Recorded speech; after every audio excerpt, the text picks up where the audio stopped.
Tu approches ta carte du terminal. Tu ne branches rien, tu n'allumes rien. Pourtant, l'argent part et ta carte n'a pas de pile. Ta carte ne contient aucune énergie. Elle ne peut pas envoyer de signal par elle-même.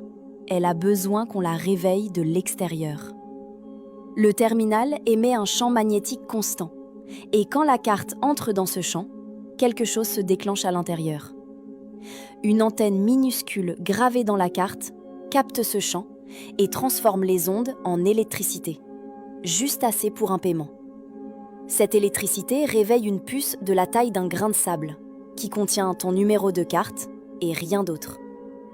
La puce ne se souvient de rien et ne calcule rien.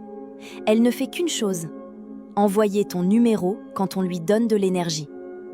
Le terminal écoute, reçoit le numéro, vérifie, valide, et la transaction passe en moins d'une seconde.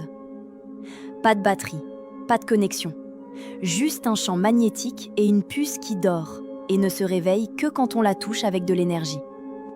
Cette technologie s'appelle RFID ou NFC, un nom froid pour un système qui vole de l'énergie pendant une fraction de seconde. La carte ne peut pas envoyer de signal toute seule. Elle ne peut pas être localisée. Elle ne peut pas être suivie. Elle dort toujours, sauf quand on la réveille. La distance est minuscule, quelques centimètres, pas plus. Parce que le champ ne porte pas assez loin, ce qui est une sécurité mais aussi une limite. Si tu perds ta carte, elle ne parle pas, elle ne crie pas, elle ne trahit pas. Elle attend que quelqu'un l'approche d'un terminal pour se réveiller. Les voleurs le savent.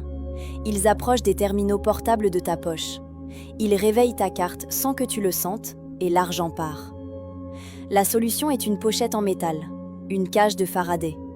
Le champ ne passe pas, la carte dort vraiment et personne ne peut la réveiller.